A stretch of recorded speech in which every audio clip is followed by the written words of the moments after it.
living in darkness, look for the light, cause our fire is burning and they're helping you fight. It's the fire keepers, the fire keepers, fire keepers, fire keepers, fire keepers. Recovery, Bumper BG, talk recovery. Fire keepers, fire. Welcome to Firekeeper Recovery. I'm Brant Grant. Bumper Smith.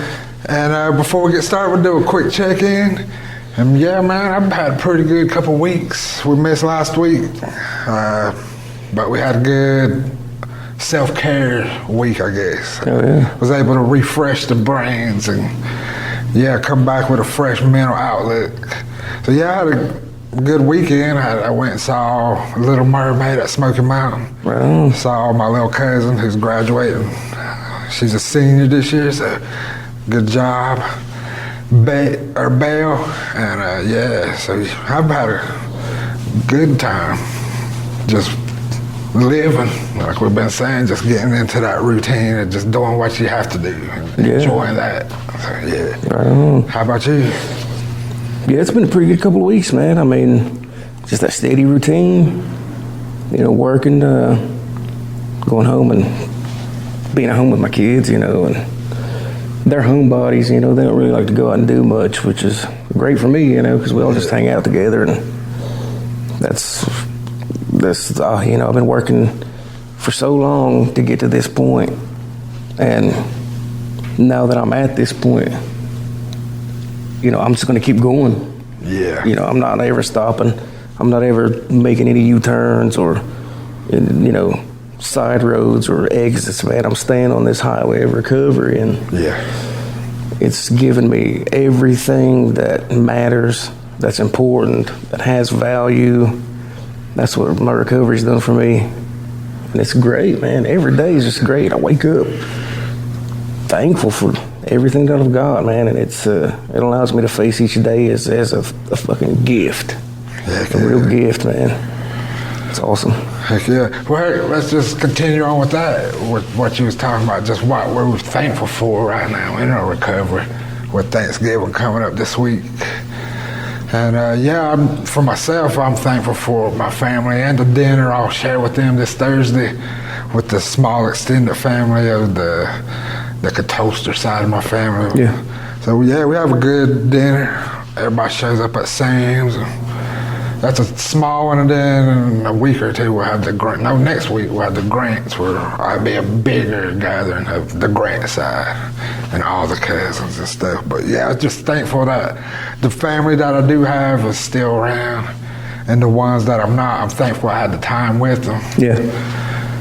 Yeah, and I don't know why that's coming up a lot this time of year. I don't know, like grief or people that I've lost. I don't know. Maybe it's just podcast that we did, or maybe last week was Critter's birthday, so it's coming up again. Yeah.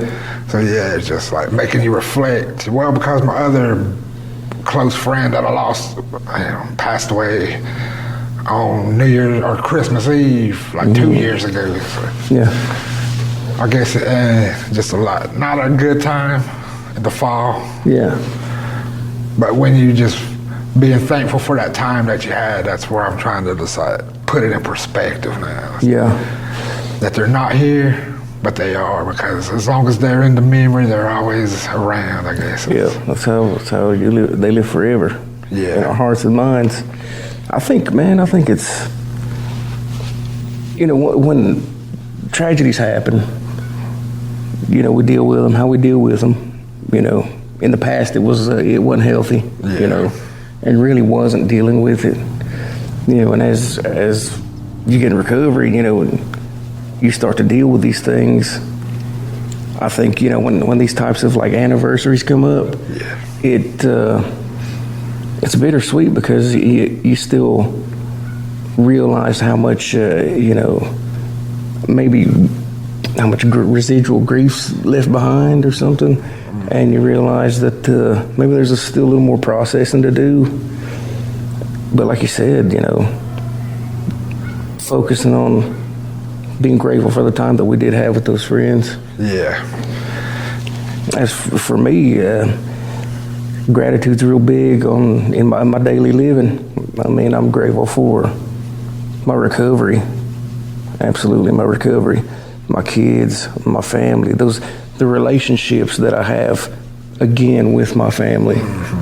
I mean, it's like top 2 or 3 most important things that I'm grateful for. And there's the things that have come to me through my recovery, working my recovery, that I've accomplished or earned. It's my own place, a vehicle that's good and decent. All this time with my kids, they got lots of toys, they got good clothes, they're starting to get a little chubby, so they're eating good, myself too, it's anything that could possibly, that the mind might try to make into, some kind of a nuisance. I'll stop it and think, no, that's not a nuisance. It's part of living, things that used to, seem to be a nuisance or aggravating or annoying. It just changed the way I think about things like that.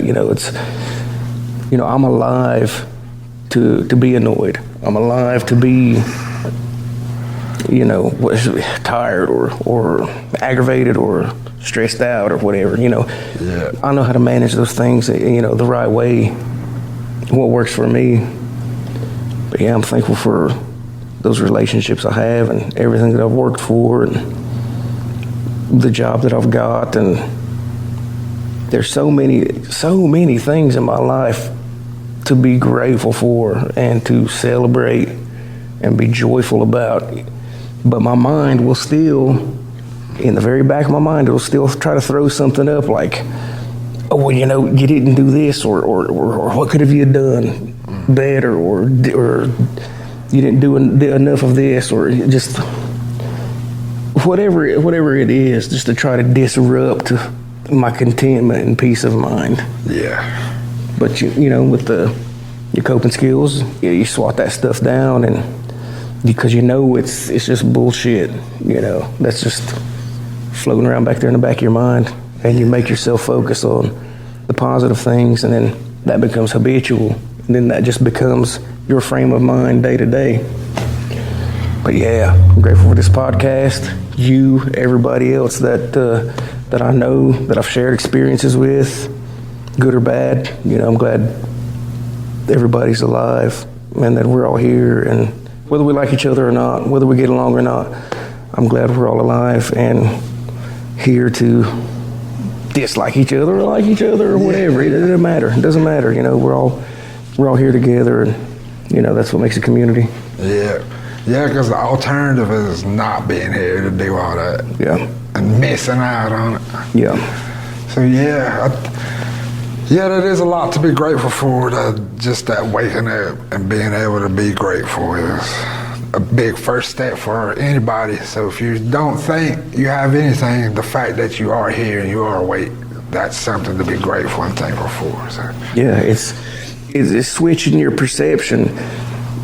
I know for a long time in my life, all I focused on was negative stuff, insufficiencies, insecurities, whatever there was that wasn't enough or good enough or whatever, but gradually, as I've come along in my recovery, it's actively concentrating and focusing on what is positive, what is good in my life. Yeah. It took work, and it's still something I have to stay on top of, but it's easier now than it was first couple months in recovery. Yeah. Back then it was like, man, think about all this shit I got to do that I got to get done. But now it's like, well, I got something come up that I got to do. I can do it. Yeah. I can do it. And if I can't get it the first time, then I'm alive to try again and to keep at it and to make my success. Yeah, instead of waiting for it to happen or waiting for somebody else to do it for you. Make that shit happen. Yeah, I think that's what the biggest part of my recovery this time around was, that too.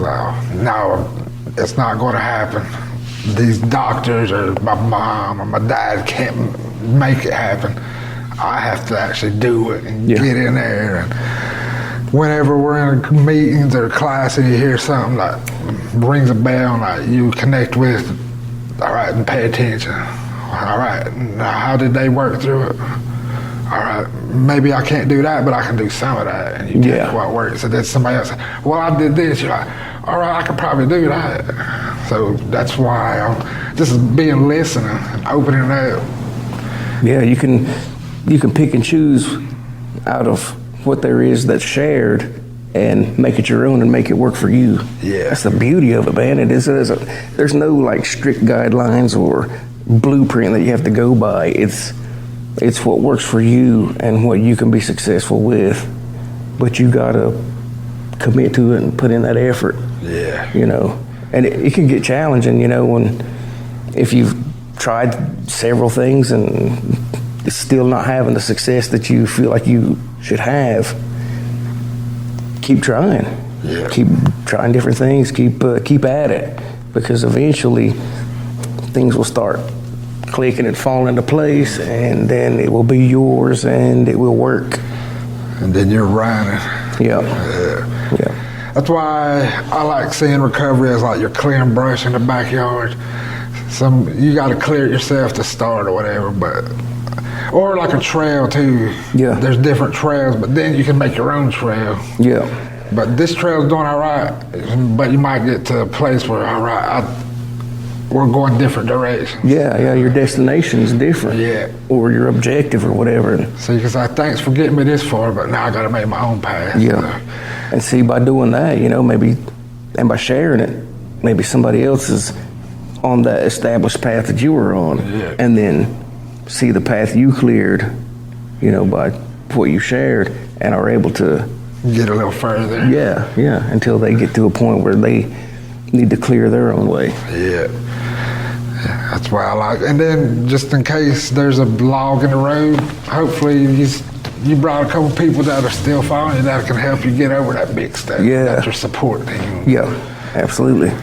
Yeah, it's like get over that log, help you chop it up, move it out of the way so you can keep going. Yeah, working together, making it happen. Yeah, and that's something I've been working on, like building a better support team instead of thinking I didn't need one or whatever it was. Yeah. It's like I would have never, I would have never considered you a friend or a support person before maybe like 2 years ago, because I was still like holding everybody back. All my friends have died, you know, all that type of thing. I ain't trying to get nobody new in my life because they just die or they disappear or whatever. Now it's all changed, and it's all my friends may be dead, but I don't have to see it that way. I can choose the language better. All my friends aren't here anymore. Yeah. But I'll get to see them again one day. Or it's all the way you see it. Or like I said, I'm glad I had the time. But that doesn't mean I can't have new friends or make new relationships. So that's like, it's been easier to open up these past 2 years. And I thank you just for being there.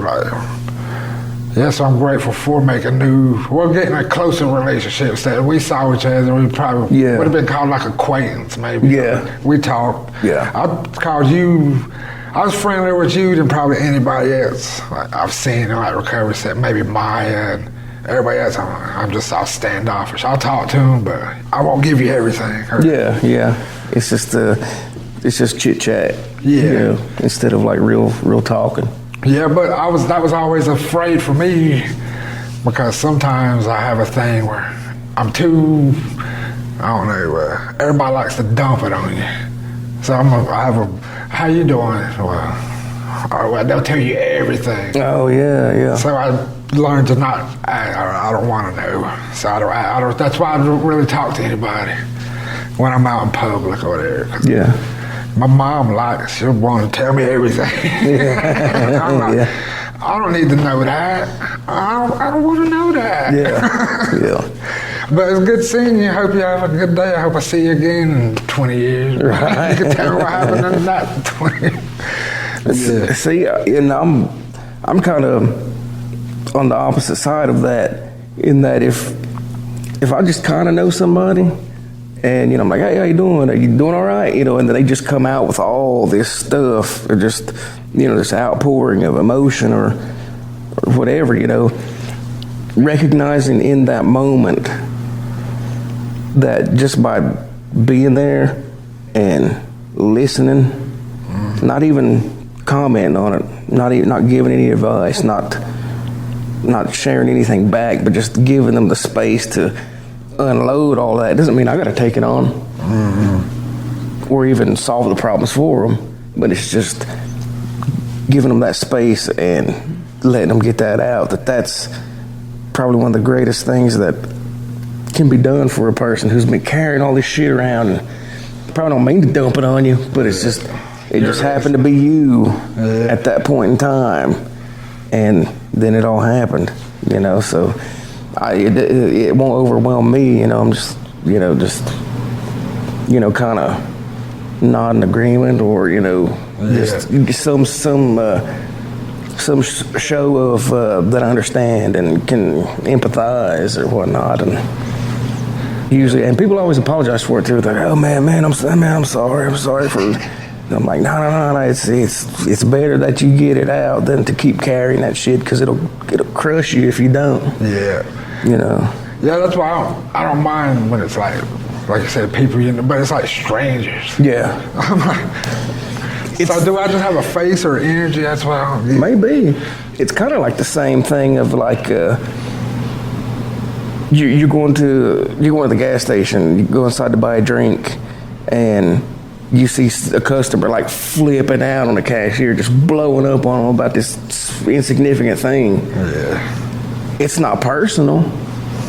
It probably feels that way, but it's not. It just, that person's just been probably aggravated, worked up on something, and just whatever little thing it was in that moment is what triggered that release of, just projection of this, negative energy or whatnot. But I think it's something similar, when somebody just has this outpouring of like confession or whatnot, or just, They know I ain't gonna judge them. Yeah. I might, well, not in the moment, I might make fun of you to myself, but I ain't gonna.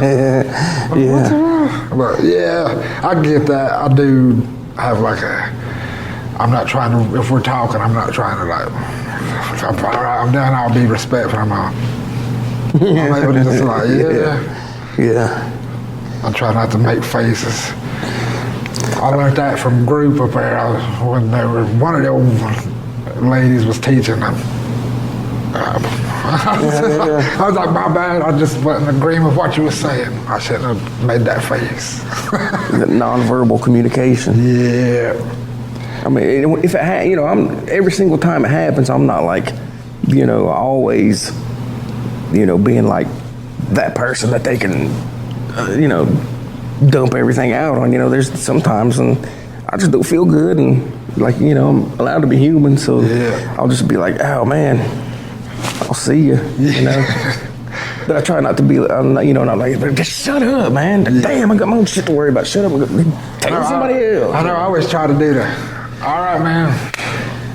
Yeah. Talk to you, and then they say, all right, and then they follow you outside and fight to the car. All right, man, it's good talking to you. Kind of like, they're not gonna let you go. Yeah. You're going to get every bit of it. Because I don't know when I'm gonna be able to do this again. That's what it seems a lot of it is. I don't know when I'm gonna get the spill. It's just, man, it's, do what you can for them in that moment, I guess. Yeah. If it's a lot, great. If it's not, great. But, yeah. That's something I'm mindful for, that I try not to do to other people myself. Yeah. Even though I do, so mine comes from being, I'm too honest or whatever. Or that's what I claim it as. But like if we're talking, you're like, you want to know about me? I did what I did, and I was in recovery, and I'm telling you, I'm like, all right, there it all is. If you still want to talk, yeah. You just not. All right, we'll see. That's a lot to take in. I'm trying to learn not to do that. So I can see it, man. When I see that, when I do that to people. All right. it can be helpful at times too. Like when I first started going to SAT groups and MAT groups, we'd all be sitting in there, nobody would be talking. I would just start sharing, and I would start with the worst shit that I'd done, just put it out there, and maybe people could relate to it, or maybe people thought I was fucked up, or were like, golly, really?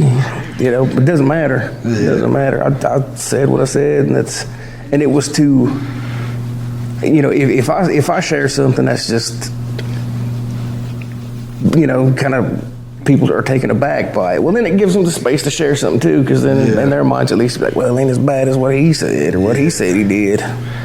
Yeah, that's why I'd like to go going to groups and stuff was that and the sharing, and then also just like the energy you get from them too, just seeing new people getting into it. You're like, all right, new people are trying it.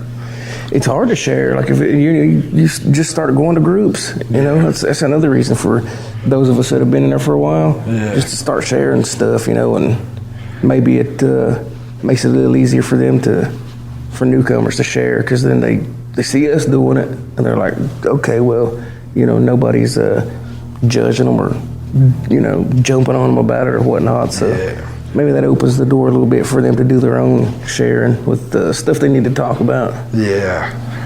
And then once they do want to share, it is important to let them share. Yeah. Especially in like a group setting. But especially if it's like somebody that hasn't spoken and then they finally open up, that's when the people need to rally around them. Yeah. I've been in groups where somebody was sharing and then like the leader's like, all right, we got to move on. We got a topic.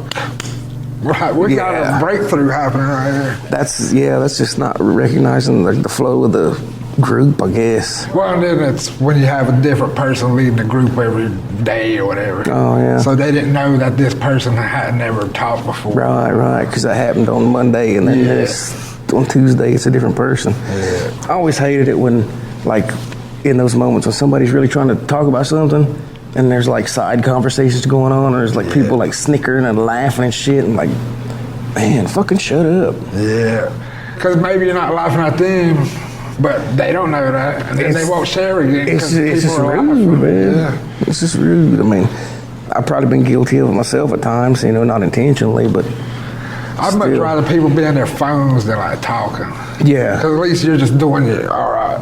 Yeah. At least you're just bothering yourself. They could be listening, but if there's another conversation going on, and clearly they're not, and it's like saying I don't give a shit about what they're saying or how they feel or what they think. I'm gonna have this little side conversation about nachos or whatever. I'm getting my nails done. What you think? Yeah. Get me a pedicure. Yeah, stubbed my toe last week and it hurts still. Heck yeah! You got anything else you thankful for or grateful for? I'm grateful for everybody and everything, man. I mean, that sounds kind of corny and cheesy, but that's where I'm at in life, I mean, unless nachos or something. Yeah, unless somebody's just a straight asshole, Yeah. I mean, but still, yeah. It's just everybody and everything, man. Heck yeah, man. I'm thankful again for you, for my family, everybody that's been involved. Thankful for the museum for letting us use the space. Yeah. And every guest we've had on here, thank you for being a part of Firekeeper Recovery and helping us grow. Yep. And I think 2024 is going to be a big year for us. And we're going to take it. We're going to keep going. Hell yeah. We're going to be like that song, man. Go, my son. Go and climb that ladder. And then you got to earn your feathers. Yeah. I don't know the song. It was our 6th grade graduation. We had to sing it in chorus for our graduation. You can tell White Woman picked it for a bunch of any kids. Go, my son, go and earn your feather. I would be like, they rhyme feather with ladder somehow. Go and earn your feather. Go and make your people proud of you. Go and climb that ladder, something like that. I don't know. It's not that far of a stretch. I mean, like popular music nowadays, they just rhyme like noises. Yeah. They say, at the end of every bar, and it's a hit song. Well, that was one of my favorite songs. Juvenile. What you gonna do, huh? What you say, huh? She got a fat butt, huh? If it's got like there's remotely similar syllables at the end of each line, it's that plus like some sound, and it's orange door hinge. Chart topping hits, man. It's everybody be making it the song that they put in their little story on Facebook. I used to make stuff rhyme, but it was just because of our southern accent or whatever accent I had. I was like, I am saying it right. I was like, and it rhymes the way I'm saying it. Yeah. Maybe it don't rhyme on paper, but when I say it, it rhymes. I don't know. It's just maybe because we don't speak correctly all the time. Yeah, but enunciate. But I have changed. That was when I was in high school. I used to be probably more slang heavy, and now I probably talk a little more proper. Yeah. But I still got to keep my dirtness in there. I can't go full recovery language all the time. That's why I always relapse. Yeah. I used to read a thesaurus. Yeah. Well, you was a songwriter too. I never did any lyrics, but all right, that's why I just like to see the words, just find out how to say powerful other ways or something. Yeah. Omnipotent. It's all powerful. Yep. It is. So what does ominous mean? Ominous? It's like they don't even work. Ominous is like it's like impending doom or something. Like it's imminently present. It's just about ready to. So maybe it's all doom. Maybe omni is all. It's ominous, all powerful. Looming. I guess. I'm probably wrong, but. This is our new podcast. I give it a try. Yeah. Language speak, or we just talk language. Vocabularistics. What's your favorite curse word? Wow. What was that? You remember that there was a show, the actor studio guy, he asked all the actors, what's your favorite curse word? That's a pretty good question, though. I mean, you'd hear the different people. Some people would be like, horse shit. Yeah. Or damn. Like, all right. But most of the time it was a form of that F word. Yeah, well, it's a versatile word. Yeah. Shit is also a versatile word. Yeah. Very versatile. Right. Full of shit. Yeah. That's what I got a lot. It means you're not serious. Yeah. It's what other things are there that you can use shit as? Well, not the big thing now off Res Dogs was they was calling the kids shit asses. Shit asses. You little shit ass. I don't think I heard that one. There's a Cherokee word that means exactly that, I think.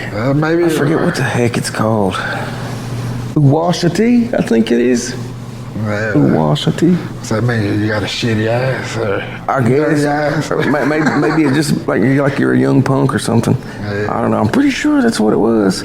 Well, somebody will correct me though. There was a story I heard. Somebody told me you didn't say penis like Watali. You had to say it for the word that meant long and rigid. Like they didn't have a word for Watali or penis. We don't have dirty words. Watali's just like the Peter, right? The name. See, it don't really mean penis then, unless Peter's a penis, I guess. Well, I mean, in English, it is, I guess. Say, well, what's the Cherokee word for Johnson then? This weren't all them words. Well, the way that I guess the way that our language works is it has to like describe like some sort of like function or trait of the thing that the word is for.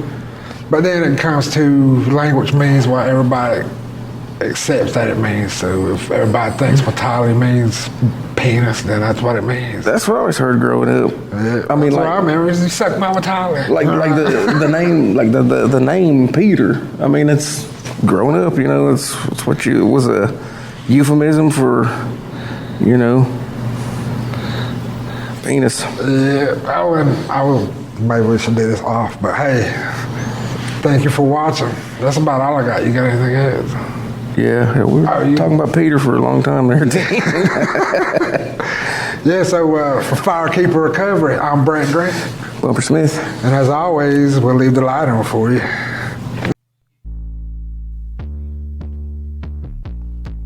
Eastern Bay, Cherokee, Firekeeper Recovery. We them firekeepers, the firekeepers, the firekeepers, the firekeepers. Yeah, coming to you live from the mountains of smoke. Firekeeper Recovery, bringing you hope. If you're living in darkness, look for the light, cause our fire is burning and they're helping you fight. It's the firekeepers, the firekeepers, firekeepers, firekeepers, firekeepers Recovery. Bumpin' BG, talk recovery.